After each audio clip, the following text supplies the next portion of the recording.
be or not to be? The question isn't whether or not Iowa State should play football games. We all agree Iowa State and football is a match made in heaven. The question is, should they play tougher non-conference games? I think no. Ooh, shocker. We're talking about why today on Locked On Cyclones.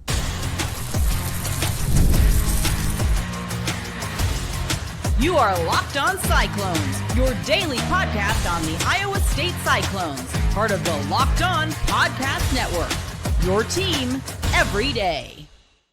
Welcome into Locked On Cyclones, part of the Locked On Podcast Network, your team every day. Shout out to you for being here every single day, making this your first watch or listen of the day. I appreciate it more than you know. Whether you're watching on YouTube or listening on your favorite podcasting platform, be sure to hit subscribe so we can prove once and for all that it is, in fact, a Cyclone state. Today, we are diving into some football to start things off.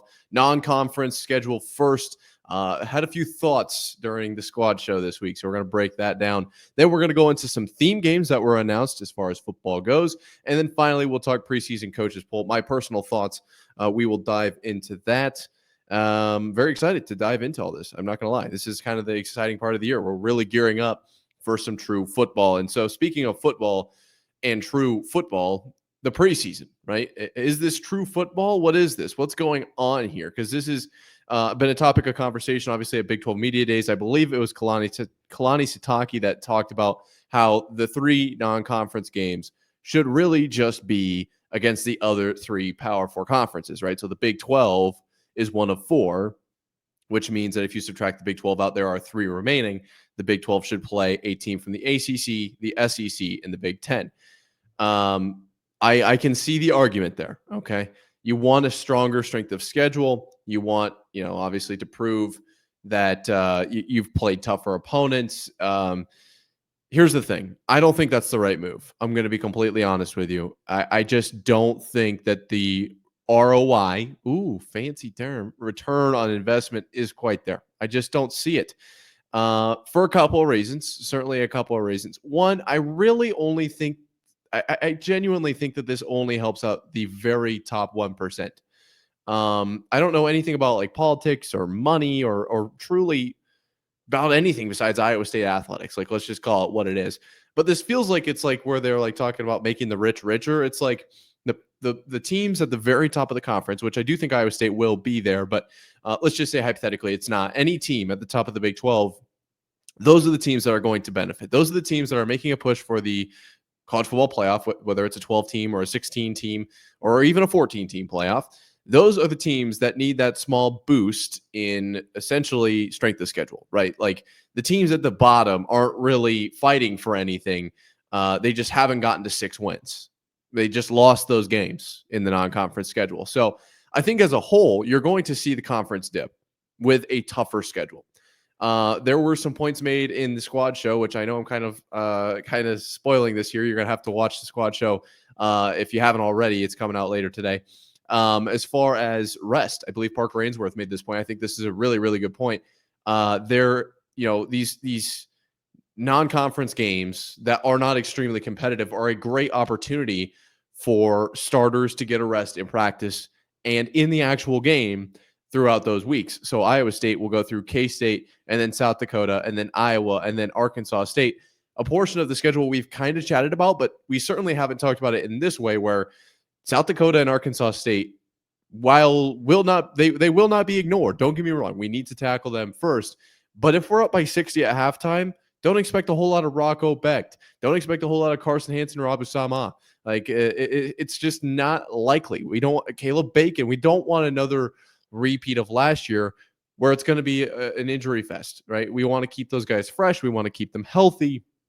It's an opportunity to do that. Maybe the Iowa game is closer, and who knows, maybe South Dakota goes down to the wire and you have to win that game, with your starters on the field, 5 minutes left in the fourth. Like maybe that's the case, but at least it opens it up to possibility, right? And so I think that's a valid point as well. It kind of delays the onset of the true fatigue and the true kind of buildup of just wear and tear, if you will, throughout the college football season. If we can delay that, especially with Iowa State really having 2 out of 5, the first 5 weeks being real, and let's just assume that these non-Power 4 schedules games, knock on wood, are like the not so hard games. That's where you play 2 of 5. Right now you're going into Arizona, which in Cincinnati, like could in this scenario, which we've talked about the schedule a lot, but in this scenario, could Iowa State really be starting kind of their first game? And there will be small amounts of wear and tear, and you'll play 2 real games, quote unquote. Arizona and Cincinnati both Big 12, but could it really be in week 8 that Iowa State starts to feel it? Like the longer we can delay that, I think that is a positive. The other piece of this that I do think is worth mentioning is there are, like I said, the big 3, right? So there's the return on investment it's really only the top teams. The conference as a whole is probably going to suffer from this, which is further going to degrade the public opinion of the conference and probably even hurt those top teams in some regard, because the bulk of their schedule, which is the Big 12 that they're playing, is now viewed as a weaker conference. The other portion, obviously, is the rest. I think the third portion to this is the beginning of the season is completely ignored. It just is. Look at Notre Dame and Boise State last season. Those were 2, and I brought it up over and over, especially when it was getting to seeding point last year. Notre Dame losing to NIU, Northern Illinois, and I believe it was Boise State losing to Oregon by 3 was the other one that I had brought up. And I believe they were both in week 2. And those are not the only examples, but those are probably the 2 like most glaring examples. All the time. How many times have we heard this team is different now? This team is they've gone through the gauntlet. They've changed, made this change here. Maybe this team that was really good at the beginning of the season has an injured player. Like, this is very common. Is nomenclature the right word? Like, terms that we hear around college football when college football playoff season rolls around, right? So if Iowa State, hypothetically, let's just throw some words out there and say they were able to beat Alabama in the SEC, over in the Big 10, like they keep the Iowa train going. They beat Iowa. And then in the ACC, let's just say they beat Miami because they did last year, right? So you win those 3 games in your non-conference, and then you play out your conference schedule. So you beat K-State, you beat Arizona, you beat Cincinnati, you beat Colorado. This Iowa State team is rolling. It's undefeated. It's the greatest story in college football history. And then you drop 3 in a row and you finish, what would that be? 9-3. Where does the committee put that? Where even if it's not the last 3, if you lose BYU, Arizona State, TCU, and then you beat Kansas, Oklahoma State, assuming that the integrity of the Big 12 is still intact, which it's not even in a really great position right now as far as the committee is viewed. Like, I don't think that the Big 12 gets a lot of street cred. Where does Iowa State go from there? Do they look at, they just beat Miami, Iowa, and Alabama? This is a team that can beat those caliber of teams. Or do they look at, well, they had 3 losses. You could dial it back to 2. You could probably, at 1, you probably couldn't make the argument, I would say. 2 wins or 2 or 3 losses, I think, is probably where that line starts to be drawn. At 4, it doesn't really matter what you did early in the season. I personally don't even think at 4 that should be considered. But at 3, right, is that even considered? I think no. I don't think so. I don't think a team from the Big 12 with 3 losses will ever be truly considered, even if they're on that big board at the end of the year. I just don't see it. So I don't think that scheduling harder opponents at the beginning of the year is worth it. To wrap it all up, the ROI just is not there. The return on investment simply does not exist. You're playing harder teams across the entire conference, which means in general, you're probably going to have more losses as a conference, which means less teams getting into bowl games. Less teams are healthy longer or deeper into the season. They start to see more wear and tear, potentially even more injuries early on in the season. Not ideal either. And the committee doesn't really care what happens in week 0, 1, 2, or 3, except for maybe Iowa State, Kansas State this year because it's a conference game. But generally, pretty much overlooked. Teams can turn their entire season around in weeks 4 through 10 or whatever it is. Like, you pick the situation. If you prove that you're hot at the end of the year, it doesn't really matter what you did in week 2. If you lose the 2 of the last 3 and you beat Alabama in week 1, does it really matter? I don't think so. I don't think it's viewed that way. So let me know. What do you think down below in the comments or at Nick_Marv on Twitter? Is it worth the conference scheduling harder non-conference opponents? I just don't see the ROI, me personally. Is that just me? I don't know. Let's switch it up. Let's talk about something a little bit more exciting. Theme games have been announced for this upcoming season, and this is exciting, but I have a few things I would like to alter, if you will. We'll talk about that coming up here after this. Summer sports are in full swing, and whether you're all about baseball under the lights, golf on the green, or high-stakes soccer action, FanDuel is the best way to make every game even more exciting. I was just watching the Atlanta versus Milwaukee game in baseball. Boy, that was awesome. I was already following the action. Why not make it a little more thrilling? I thought. With FanDuel, you can get in on the game while your friends are getting sunburned on the beach. I have been using FanDuel to track my favorite matchups. Obviously, Atlanta, Milwaukee in there amongst those favorites. And the app keeps it fresh with new daily promotions and fun ways to bet. If you're new to FanDuel, new customers can bet just $5 and get $150 in bonus bets if your first bet wins. Open the FanDuel app today or visit FanDuel.com to get started. So football season is right around the corner, and here at Locked On Cyclones, part of the Locked On Podcast Network, your team every day, I can't even express to you how excited I am. This is probably, it's not my favorite time of the year right now. It's certainly up there, but it isn't probably my favorite because when you're actually in the middle of it, like that's the best, and the air's got the crisp to it, crisp smell, if you will. It's a little bit chilly outside, sweater weather. Nothing beats a striped sweater. Maybe a sweatshirt. Red and gold striped sweatshirt. That's really as top tier as it gets with football on the actual field.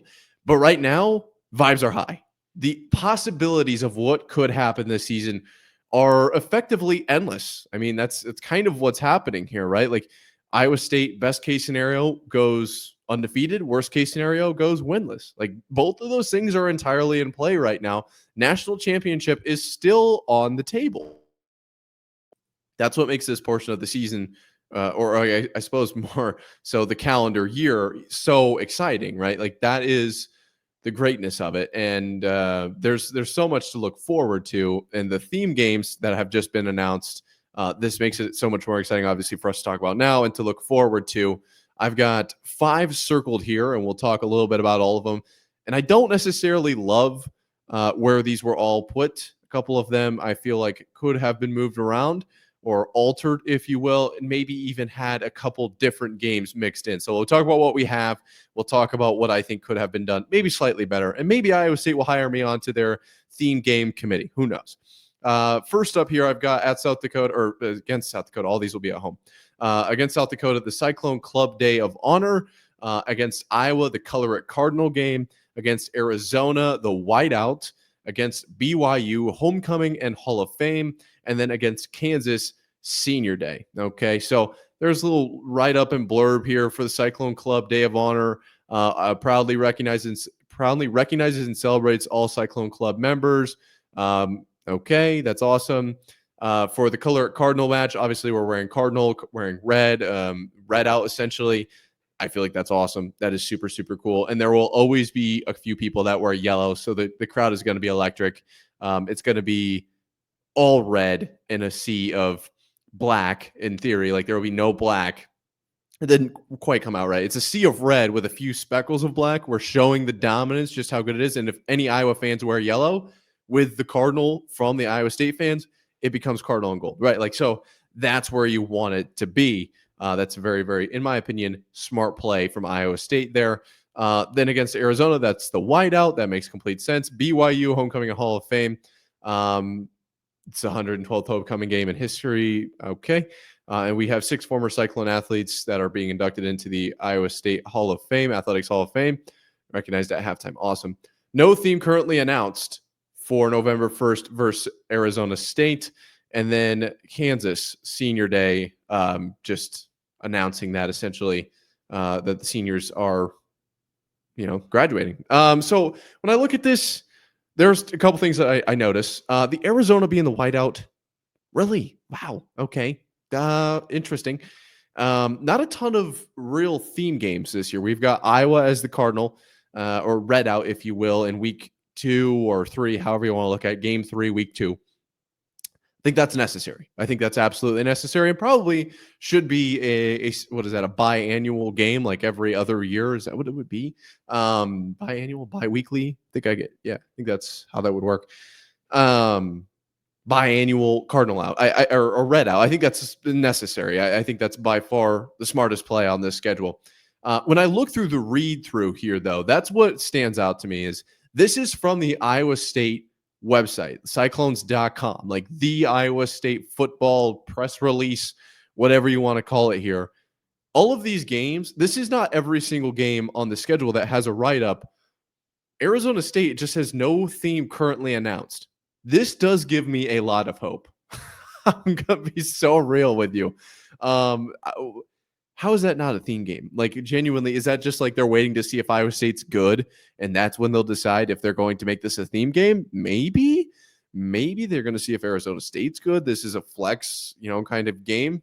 It also maybe depends on the time of day. I assume if Arizona State is, November 1st game is played at night, maybe it's a blackout. If it's played in the middle of the day, it's November 1st, so it's not going to be necessarily super hot, but maybe it's hot. You wouldn't want to put players in a blackout, and maybe you wouldn't want to call it that early in the season, right? It's early August, early mid-August. You wouldn't want to call a blackout now and end up on November 1st. It's one of those weird falls. It's a noon game, and it's 94 degrees, and Iowa State is in all blacks. Like, you don't want that, right? That's not where you want to be. You would obviously rather only play in all blacks if it's kind of chilly at night, or even if it's kind of chilly during the day, then like you can try to gather as much sun heat as you can. But I do wonder if that's maybe where they're going with that one.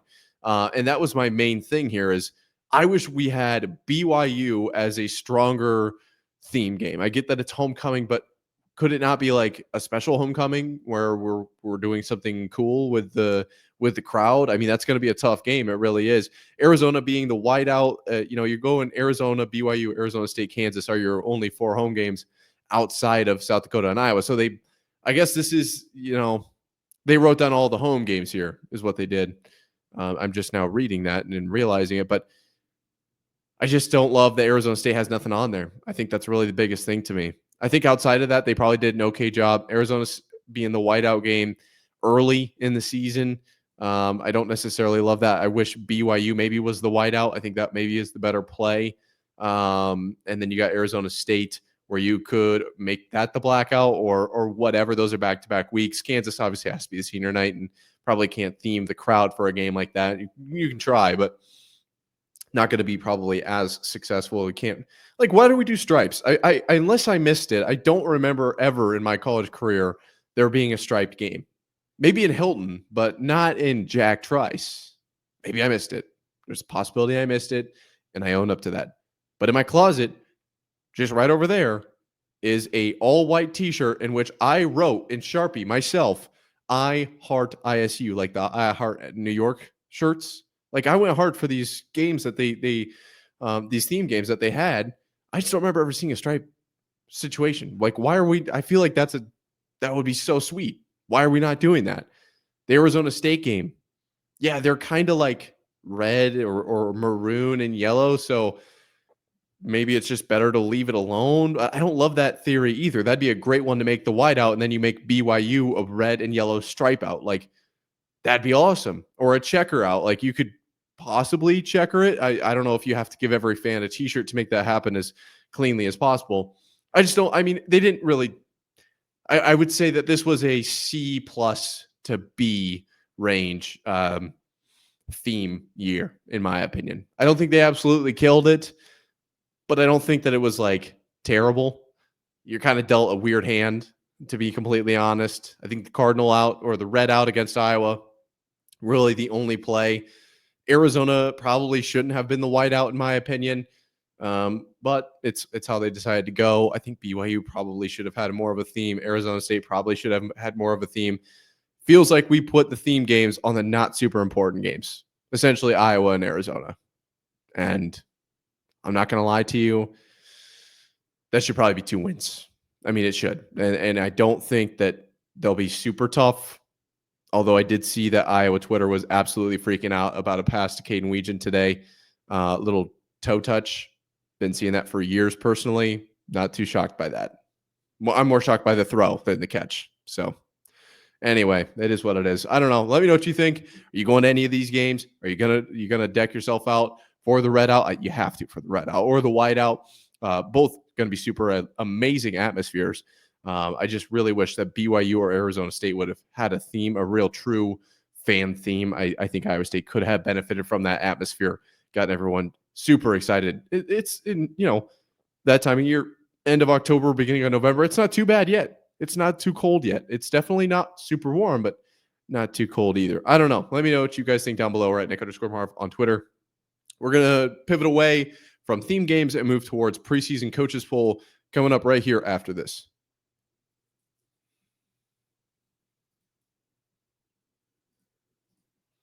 Let's move towards the coaches poll. You're here at Locked On Cyclones, part of Locked On Podcast Network, your team every day. And this is a topic of conversation that seems to be on everyone's mind this week. The coaches poll via USA Today top 25. Boy, this one stirred up some controversy. And Drake and I spoke on this earlier this week. It was a crossover between Locked On Cyclones, Locked On Big 12. And Drake had some thoughts, and I personally agree with a few of them. I think the biggest thing I agree with here is, and I'll just say this really quick, then I'll kind of give you some context for anyone who hasn't seen this yet or hasn't heard us talk about it. Essentially what happened was they ranked the top 10 to 15, and then they realized, oh, yeah, for the rest of this, we have to have some Big 12 schools in here. This is essentially what happened. I'll read you 1 through 10 here. I'll give you a break, let you think about it, maybe pause, rewind, and I'll do the rest. All right, we got Texas at 1, Ohio State at 2, Penn State at 3, Georgia at 4, Notre Dame 5, Clemson 6, Oregon 7, Alabama 8, LSU 9, Miami 10. Grab a drink, take a breath. Here we go. Arizona State at 11, Illinois 12, South Carolina 13, Michigan 14, Ole Miss 15, SMU 16, Florida 17, Tennessee 18, Indiana 19, Kansas State 20, Texas A&M 21, Iowa State 22, BYU 23, Texas Tech 24, and Boise State at 25. Now, there are certainly problems with this. Duh. It is really hard to rank the top 25 teams. I don't like, you could probably ask a million people in the country what their top 25 looks like, and how many people would genuinely come across the same top 25, the exact same top 25. I bet the number is less than you think. I really do. You'd probably have an 8-9 switch, or their favorite team sneaks into the top 25, or Boise State's just not on there and it's some other team at 25, or maybe 11 and 18 are switched. It's some weird circumstance. Like, it is tough to really nail down the top 25. It really is. The biggest questions I have here are Indiana at 19 feels way too high. I don't love that. I don't really get that. For one, Boise State at 25, I don't think is necessarily right either. I think there are a lot of questions with BYU. I do think they're good, but are they truly a top 25 team? Those are my main questions. Outside of that, I'm not going to really fight anyone on this because it's literally the preseason, right? This is early, just a kind of a guess. And I have a point to this, so don't go anywhere. This is a very important poll, but it just I'm not going to fight anyone on this because it's really hard to tell. What would I do differently? It doesn't really matter, to be completely honest. I'm not going to move these things around. It's just not important. I just did want to bring this up really quickly. I see this from at boxscore_football. It says in his bio, operated by Caleb Call. So shout out to Caleb Call for making this little graphic here. And if he's wrong, I'm trusting him. He said, how did last year's preseason poll do? 13 and 25 preseason ranked teams finished unranked, including 11 of the 15 ranked from 11 to 25. So Iowa was in there unranked, Kansas State in there unranked, Kansas unranked, OSU unranked, Arizona unranked, Texas A&M, LSU, Utah, all unranked, Michigan, Florida State, remember the fall off of them, unranked. So I'm not going to lie to you. I did not check literally every single one of those teams, but I trust him. And if that is true, what it kind of stands to show is we can't get too bent out of shape about the end of or this preseason top 25. It really is kind of like they're going to get the top 10-ish, and then they're going to guess.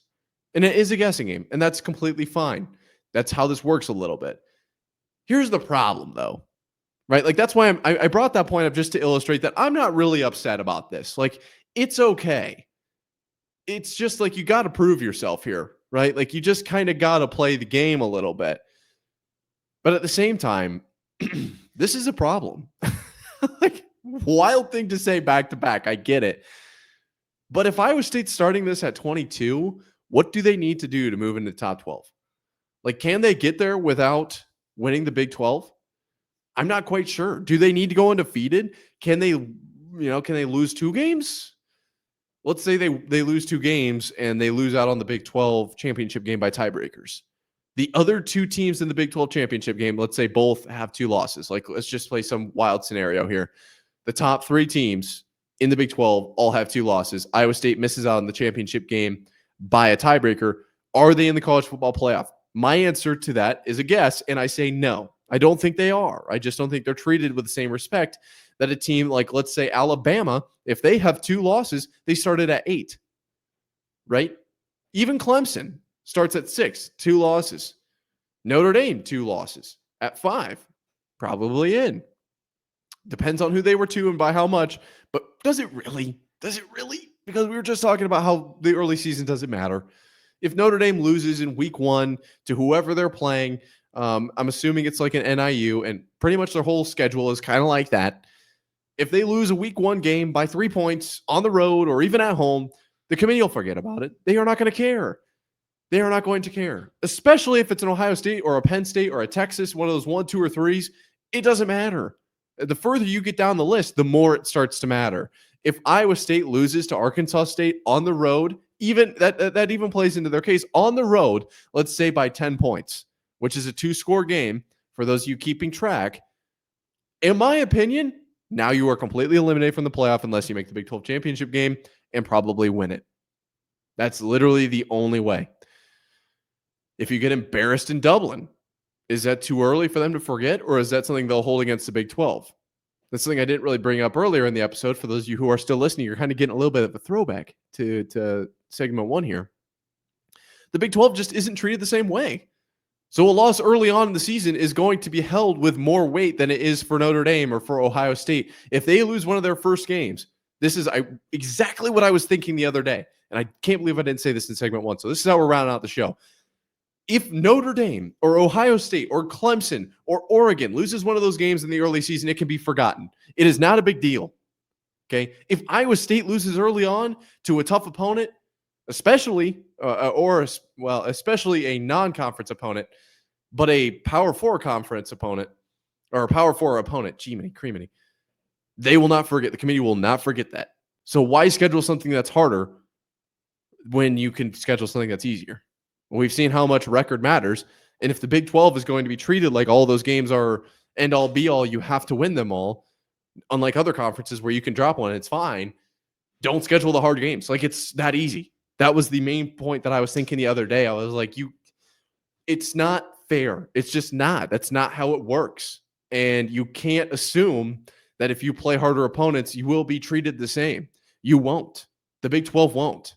They will absolutely be seen as, well, they tried to show that they're like the big dogs, and they weren't. So now they're not as good. They lost that game. Doesn't really matter what they did the rest of the season.